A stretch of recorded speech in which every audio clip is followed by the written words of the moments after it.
Walk with me. Oh, you noticed. I know you noticed.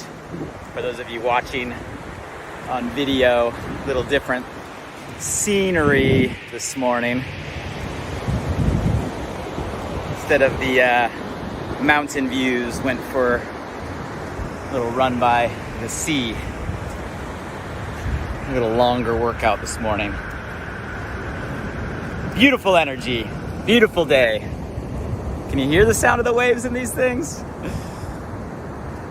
So this past weekend was a super fun weekend in the Mallen household. It was my daughter Sadie's 3rd birthday. And it was awesome to be able to have a party at the house with family and friends all coming over and having fun. Masks off, hugs and high fives, smiles all around. We asked Sadie what kind of birthday party she wanted. We go, Sadie, what do you want? And all she would say is, unicorn, unicorn. And then we'd ask her again and she'd say, mermaid, mermaid. So we did unicorns and mermaids for the birthday. Some of you guys maybe saw the photos on my social. It was a blast had by all, for sure. So much love, so much smiles, beautiful moments.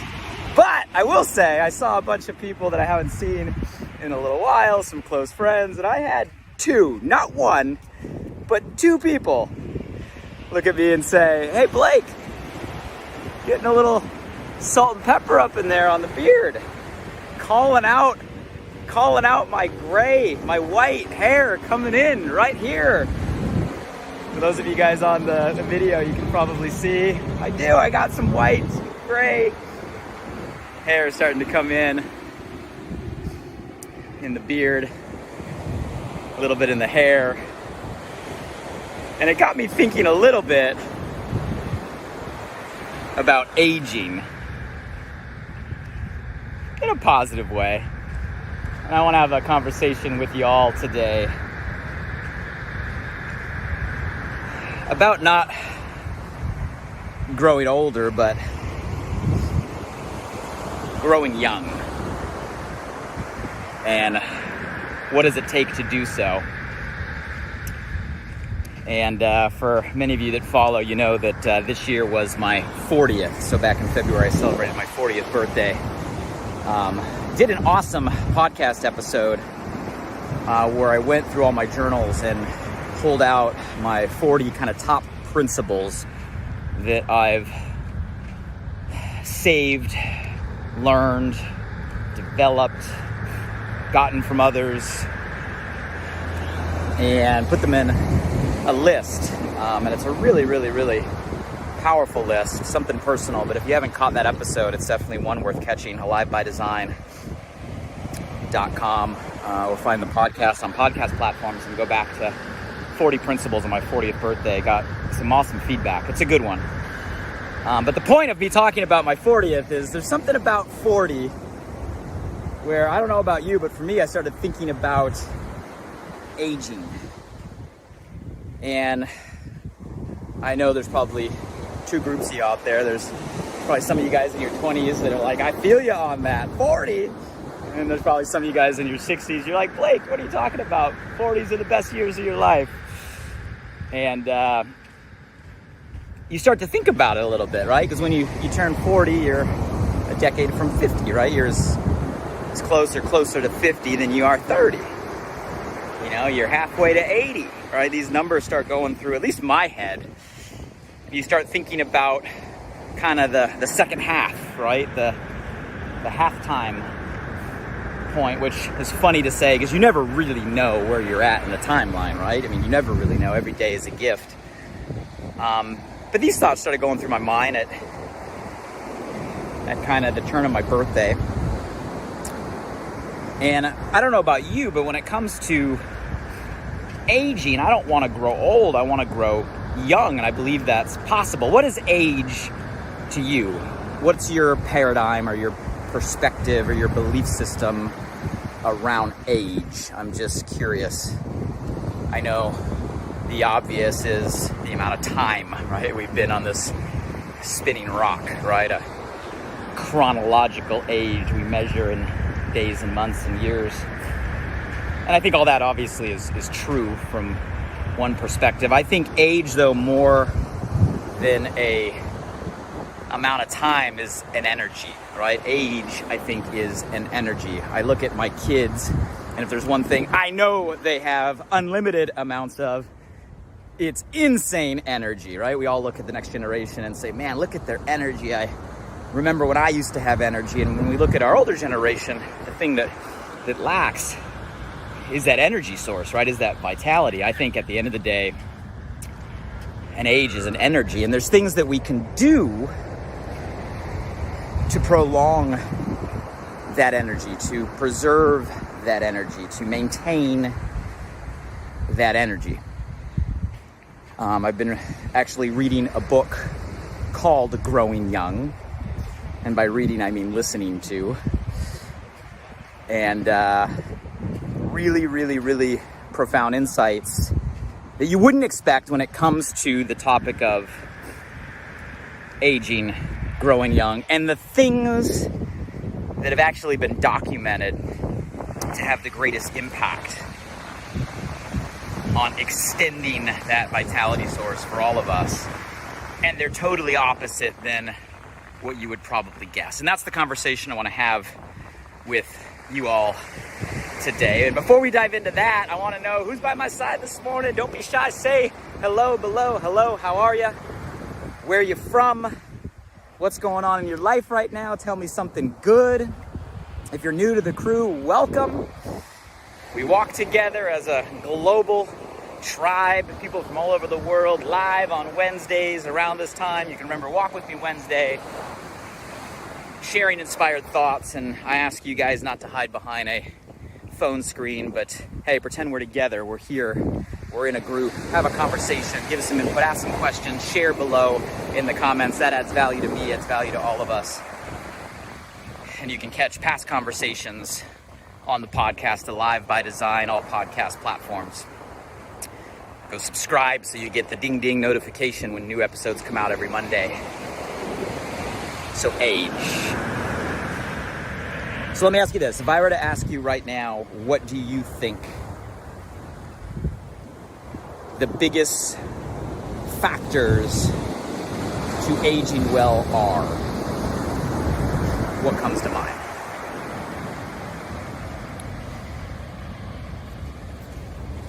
When we think about aging, all of us probably have maybe even different definitions of what age is, what old is.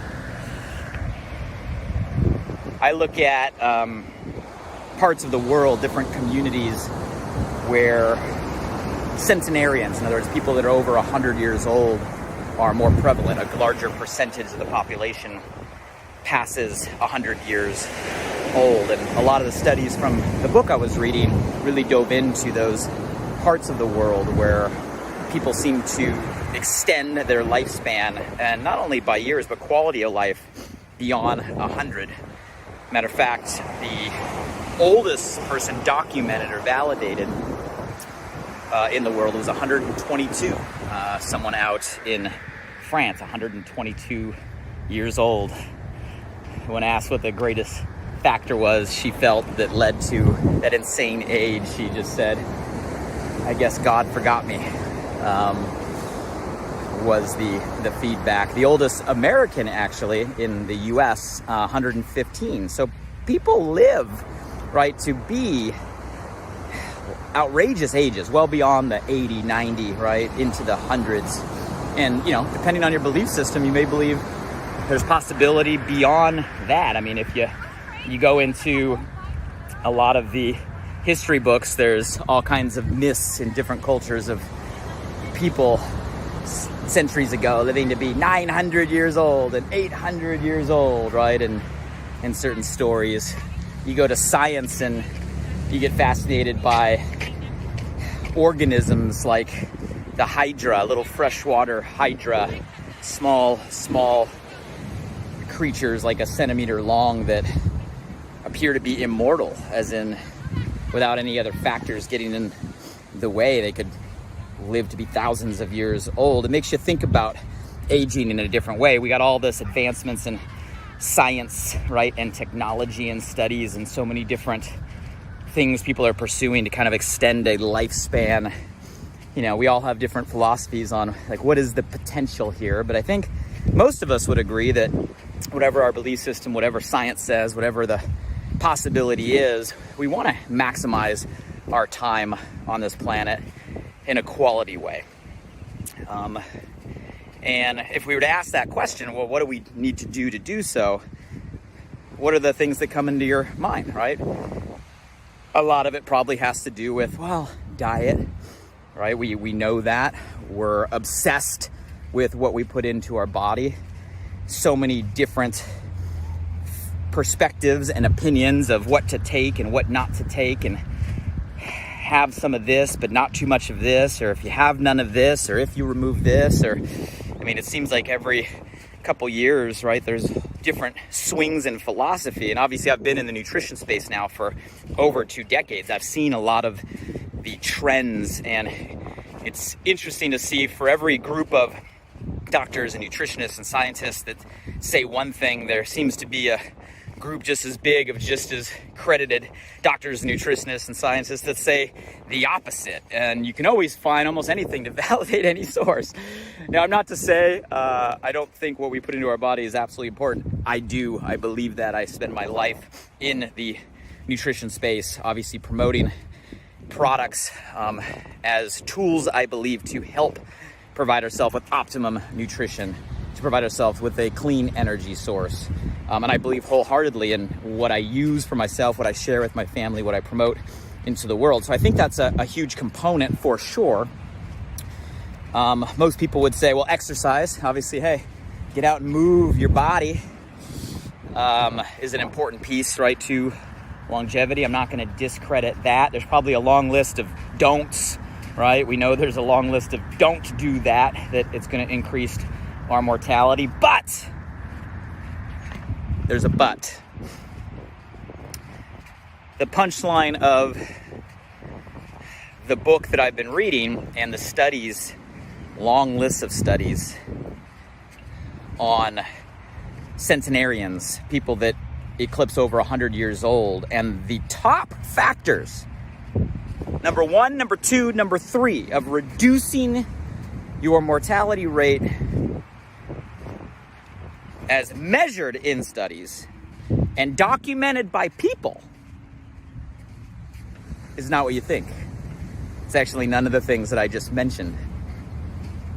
And I'll give you the abbreviated version of the top 3 factors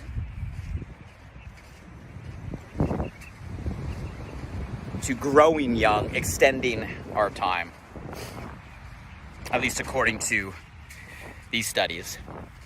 Number 1, any guesses, any takers? You know what I'm going to say?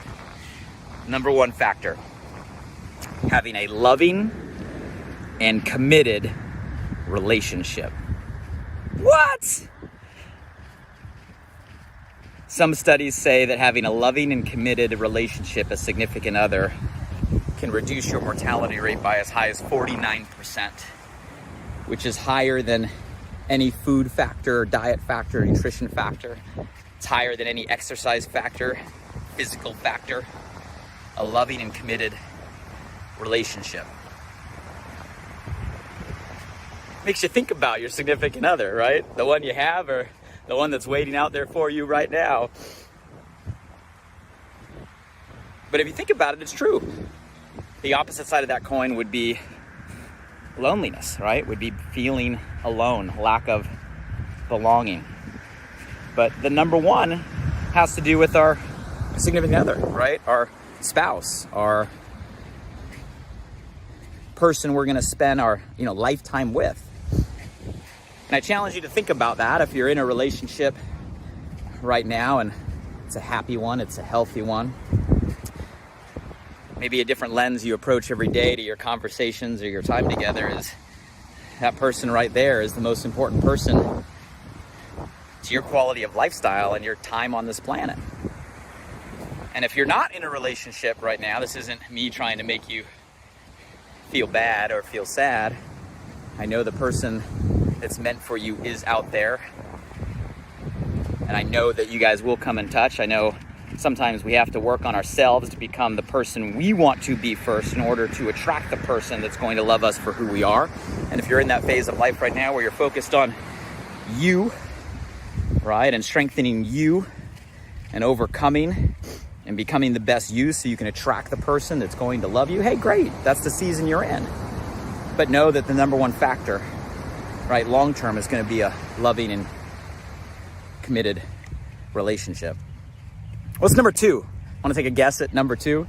Number two factor to reducing your mortality is having a close network or community of family and friends. Isn't that interesting?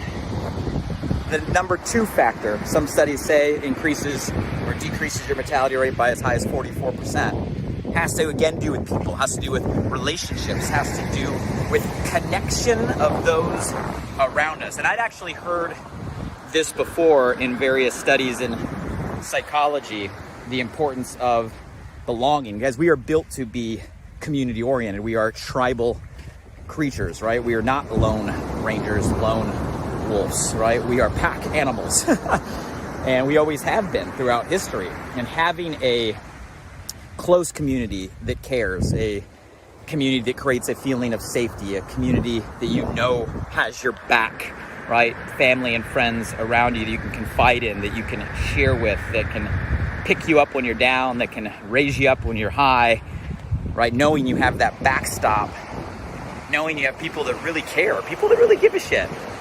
Guys, it's so important today more than ever, especially now more than ever, where we're in an age where we can be given wrong signals or misdirected by how connected we are, or we think we are, on social media and all the friends and the reach and the likes. And it's an amazing time in the world where, man, a couple scrolls of your thumb, you can plug into anyone you want in your life, anywhere in the world. We're more connected than ever before, but we have a less connection than ever before. And you guys, that dichotomy, that paradox is challenging for a lot of people, because we have a fake connection that makes us think like we have our community, but isn't giving the deep emotional roots, the foundation that real connection and real community of family and friends gives. It's a facade. So I think now more than ever, and don't misunderstand me, the tools that we have are amazing, right? The access that we have today is unprecedented. The amount of opportunity that it provides to us, we should not take for granted, but we also should not misunderstand what it is and what it isn't. Number two factor, close network of family and friends. So makes you wonder, right? Are we putting as much time into our friendships, our relationships, as we are into our diet, right? Are we putting as much time into caring about what's going on in the lives of the people closest to us, right, as we are about, right, our own physical appearance or our own exercise? Are we putting as much time into our social circle, right, as we are our to-do list or the work list that we have in our career? Because, guys, studies say that just as important, or if not more important, when it comes to quality of lifestyle in the long term, is that community, is that network. Number two. I'll give you one more. You want one more? I said I'd give you three. The number three, third on the list, according to the studies, when it comes to longevity, has to do with a conscientious mindset. A conscientious mindset. Or I'm going to use a different word to describe than what was given in the book. A mindfulness. Number three. And by conscientious or mindfulness, what that means is an empathy toward others. A feeling or a caring toward others. We are in a crazy time right now where it seems like the world is operating on such low levels of real empathy. We're so quick to cast a stone. We're so quick to throw a judgment. We're so quick to blame or minimize or reduce or diminish others. What happens to empathy, trying to step into somebody else's shoes, look through somebody else's eyes, connect to how somebody else's feels, which is what empathy is all about. And empathy, guys, is an understanding for one another and the energy and the emotion that's coming from them. It's where things like a gratitude and an appreciation stem from. And that energy is actually the number 3 thing on the list when it comes to growing young. Totally different than what you would have thought, right? Totally different than what we're bombarded with every single day. Totally different. Now, don't misunderstand me. Should you put the right nutrition into your body? Yes! Right? Should you get out and move, right, every day? Keep yourself fit? Yes! But maybe this conversation is a little different paradigm that just as important, or some would even say even more important to all of that, if we're talking about our age, not our chronological age, but our epigenetic age, right? Our cellular age. Just as important, guys, has to do with the relationships that are most important to us, our significant other, our family and friends, and how we care about and treat those around us. Isn't that crazy? Back to the simple things. Growing young. Isn't it ironic that in order to grow young, it's all about growing ourselves, right? To a point where we can be compassionate and care. Isn't it ironic that being more humane, would be one way to call it, allows us to be a human a little bit longer? And those are the things, guys, that we want to keep top of mind, or that are super important in the midst of everything, especially now more than ever, as we're in an interesting time, as we've all been challenged across the world over the last year and a half. I think now more than ever, we need to maybe bring back to top of mind the things that are really, really important. How we care about and treat, right, those that love us, those closest to us, those that have our back. And then how we approach, right, the empathy, the understanding, the compassion with one another throughout our lives. So those are the top 3. Hey, no comments, no joking around on the salt and pepper here. I know. But I know I'm going to make these a priority and do my best to not grow old, but grow young, to not make age a chronological number, but an energy, and to keep these things in mind for myself and those around me. How about you? Right? How about you? I hope this conversation shifts your perspective a little bit, creates some awareness, and changes the way you approach some of the people in your life, starting this week, from this moment forward. If you guys are interested in it, you can grab the book, just called Growing Young, and it dives deeper into the science and the studies that validate all of this. But that's the high level, and I wanted to share all of that with you today as I'm wrapping my run here on the beach. I'll give you one more view. Sunset surf spot right there. Santa Monica Pier in the distance. Beautiful day. Hey, what'd you get from this conversation? Share your thoughts below. What resonated? I'll read every comment. If there's someone that came to your mind or your heart, someone that you care about, hey, give them a little tag love in the comments below. Tag them below so they can get notified. Feel free to share this to your community. Add value, give the gift. And again, past conversations, guys, on the podcast. Until the next time we walk together. Hope you have an awesome week, and hope you approach your personal relationship, your family and friend relationships, and our fellow humans a little differently this week because of our time together. Take care, everybody.